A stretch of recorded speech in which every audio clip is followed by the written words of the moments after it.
वीना के जाने के बाद नीर घुटनों के बल बैठ गया। उसकी माँ की चेन अब फिर भीग चुकी थी। अगली सुबह नीर गांव की ज़मीन की बात तय कर वीना के साथ वापस शहर को निकल गया।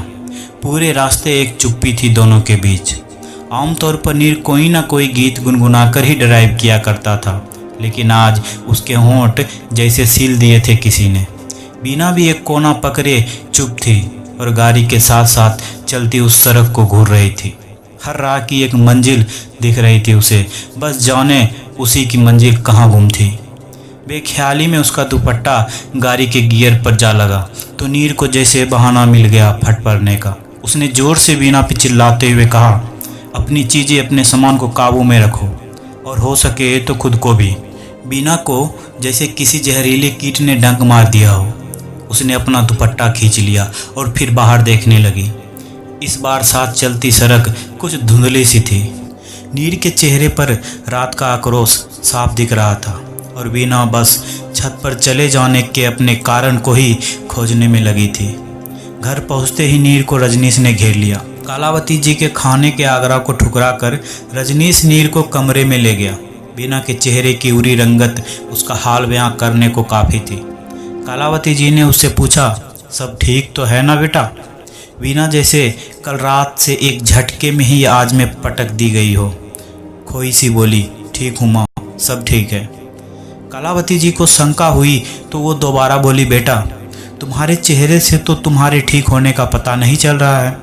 वीना उन्हें सारी रात ठीक से ना सोने का बहाना देकर अपने कमरे की ओर बढ़ गई। कालावती जी संशय में उनसे देखती रही। ये सब क्या है नीर? इतना अच्छा मौका था तुम्हारे पास, मुझसे ये नहीं होगा राज। क्या बकवास कर रहे हो? तुमसे नहीं होगा तो किससे होगा? मैं कुछ नहीं जानता, तुम्हें ये करना ही होगा। राज समझो, मैं अपनी ही नज़र में अपना इमोशनल ड्रामा अपने पास रखो। तुम शायद भूल गए हो कि कितना किया है इस घर ने तुम्हारे लिए। मैंने कितना कुछ किया है तुम्हारे लिए, सब भूल गए हो तुम। मैं कुछ नहीं भूला हूँ राज, सब याद है। अगर तुम्हें सब याद है तो फिर तुमसे जो कहा जा रहा है वो करो। रजनीश का क्रोध थोड़ा कम हुआ तो वो आवाज़ को थोड़ा नरम करते हुए बोला, यकीन मानो नीर, इसमें हम सबका भला है। नीर नज़र झुकाकर बाहर आ गया। कपड़े बदलकर वापस आती वीना से नीर जा टकराया। इससे पहले कि वीना कुछ कहती, नीर वहाँ से निकल गया। उसके जाते जाते वीना ने उसकी आंखों में नमी देखी थी। वीना बेचैन हो उठी। उसने कमरे में झांक कर देखा तो अंदर रजनीश को पाया। वो समझ ही नहीं पा रही थी कि रजनीश ने नीर से ऐसा क्या कह दिया कि उसकी आंखों में नमी उतर आई। सोचती हुई वो नीचे चली गई। नीचे आकर वीना कालावती जी के साथ काम में लग गई। खाने का समय हो चुका था, लेकिन ना तो नीर और ना ही रजनीश नीचे आए थे। कालावती जी ने वीना को नीर को बुलाने भेजा और खुद रजनीश को लाने चली गई। वीना नीर के कमरे में पहुंची तो वहाँ कोई नहीं था। उसने चारों तरफ देखा, लेकिन नीर कहीं नजर ना आया। वो नीचे वापस चली आई। रजनीश टेबल पर बैठा खाना खा रहा था। उसने कालावती जी को बताया कि नीर नहीं है तो उसके चेहरे पर उसकी बेचैनी साफ नजर आ रही थी। नीर की आंखों के आंसू उसे रह रह कर परेशान कर रहे थे। उस पर रजनीश को यूं आराम से खाता देख वो और भी जल चुकी थी। कालावती जी भी परेशान होती हुई बोली, अरे ऐसे कैसे कहीं नहीं मिल रहा? अभी तो ऊपर ही था, बिन बताए कहाँ चला गया? फिर वो रजनीश की तरफ होती हुई बोली, राज तेरे ही साथ गया था ना वो ऊपर, तुझे पता है कहाँ है वो? रजनीश ने ना में सिर हिलाया और कहा, नहीं माँ, मुझे तो कुछ बताकर नहीं गया। वो काम के सिलसिले में गया होगा माँ। परसों सुबह उसकी फ्लाइट है, उसे जाने से पहले सब कुछ सेट भी तो करना है। उसकी नज़रें वीना पे गई जहाँ नीर के जाने की खबर सुनकर 12 बजे हुए थे। कालावती जी भी हैरान होती हुई बोली, 2 दिन बाद जा रहा है और तुम लोगों ने मुझे बताना भी ज़रूरी नहीं समझा? रजनीश बोला, माँ उसे तो जाना ही था, मुझे लगा कि आपको पता होगा कि कब वापस जाएगा वो। कालावती जी ने हल्के रोष से उसे देखा और फिर वीना की ओर होते हुए बोली, तुम भी खाना खा लो बेटा, वो वापस आएगा तो उसे भी खिला दूंगी मैं। वीना ने सिर झुकाकर कहा, माँ बिल्कुल भूख नहीं है। वीना कालावती जी का जवाब सुने वो ऊपर बढ़ गई। रजनीश के चेहरे पर एक विकृत मुस्कान थी। बीना अपने कमरे में परी अनुमान लगा रही थी। उस रात छत पर भी नीर और रजनीश दोनों की बातचीत का अंजाम नीर के उतरे चेहरे में हुआ था और आज भी नीर आंसू लिए ही घर से निकला था। कल रात का किस्सा भी उसके आगे दौड़ रहा था। उसे कुछ समझ नहीं आ रहा था कि नीर आखिर गया कहाँ। पूरा दिन बीत चुका था। नीर का कुछ पता नहीं था। बीना पूरे घर में बेचैन सी फिर रही थी। कालावती जी से ज़्यादा बीना को नीर की फिक्र थी और शायद इसका एहसास कालावती जी को भी था। रात होने को आई थी लेकिन नीर का कोई अता पता ना था। रजनीश आज भी हमेशा की तरह घर से गायब था। कालावती जी ने जब कुंवर साहब से इसका जिक्र किया तो उन्होंने भी नीर के इस व्यवहार पर हैरत जताई और कहा, ये रजनीश का कीड़ा नीर को कब से काट गया। उसके वाक्यों में व्यंग साफ दिखाई दे रहा था। व्यंग रजनीश के लिए था, जिसे समझकर कालावती जी की नज़र झुक गई। कालावती जी को परेशान देख कुंवर साहब बोले, कालावती, बच्चा नहीं रहा अब वो विदेश में भी अकेला ही रहता है, हो सकता है किसी काम से गया हो। कालावती जी तुरंत ही बोली, लापरवाह नहीं है वो, हमेशा बताकर जाता है। परसों सुबह की फ्लाइट है उसकी, क्या जानते थे आप? कुंवर साहब ने हैरानी से कालावती जी को देखा और नाव में सिर हिलाया। कालावती जी बोली, राज के सिवा ये बात कोई नहीं जानता। क्या आपसे पहले ऐसा बर्ताव देखा है आपने नीर का?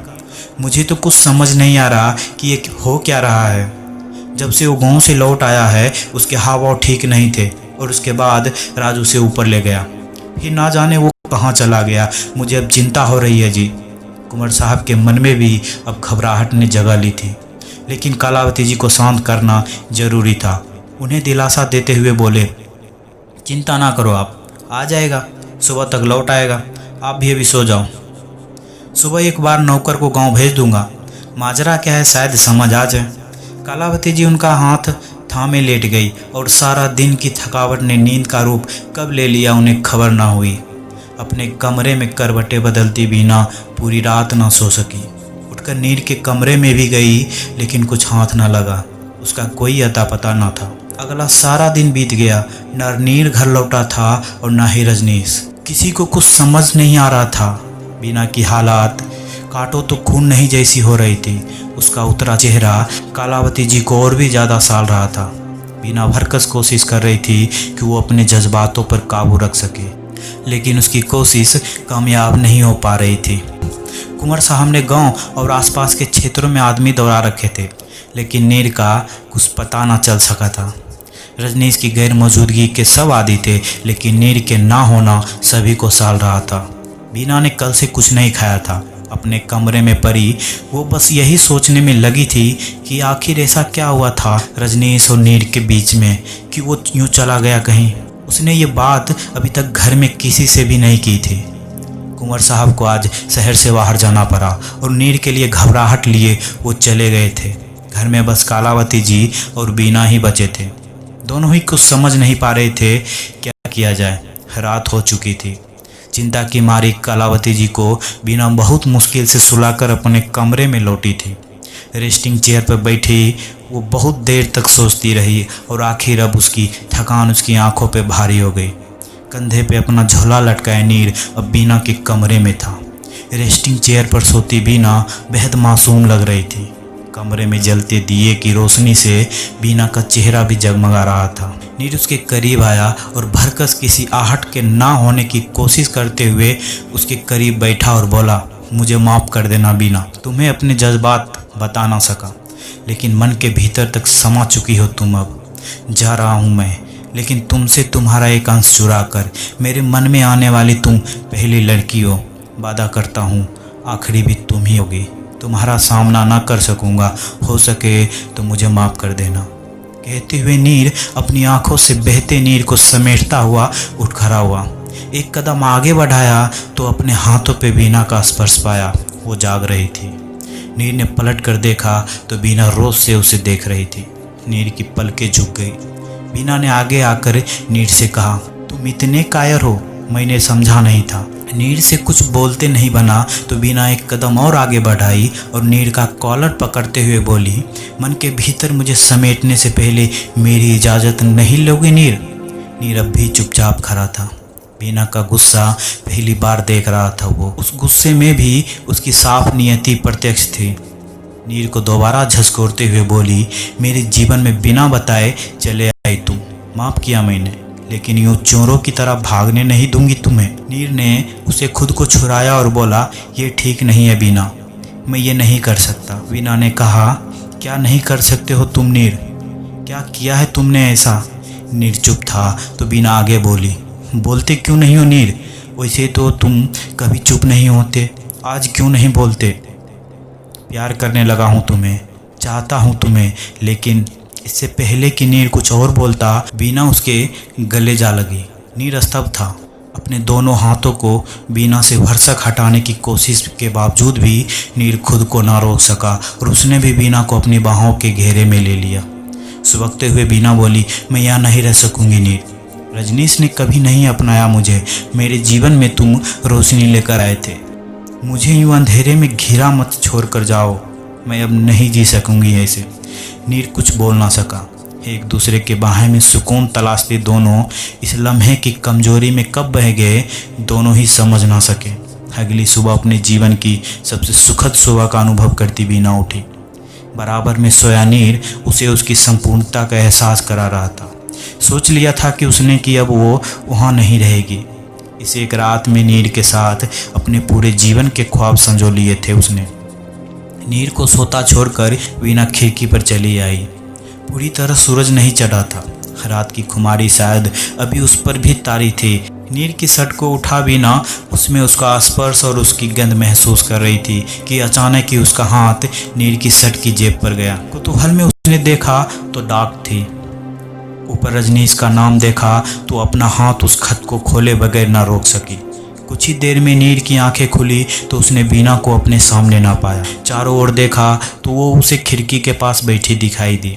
नीर मुस्कुराता हुआ उठा और उसे गुड मॉर्निंग कहता हुआ उसके पास आया। बीना आंसुओं से लबरेज थी। नीर ने उसे कंधे से पकड़ते हुए पूछा, क्या हुआ बीना, रो क्यों रही हो? उसके चेहरे पे चिंता साफ झलक रही थी। बीना ने उसकी ओर देखा तो वो एक पल को डर गया। उसकी आंखें सुर्ख लाल थी। नीर ने दोबारा उससे पूछा, क्या हुआ बीना? बीना उठी और उसने वो खत नीर के आगे कर दिया। नीर की नज़रें एक पल झुकी और दूसरे ही पल उठ गई। हकलाता हुआ वो बोला, बीना जो तुम समझ रही हो वैसा कुछ नहीं है। इससे पहले कि नीर कुछ और कहता, उसके गालों पे एक जोरदार तमाचा रसीद हो चुका था।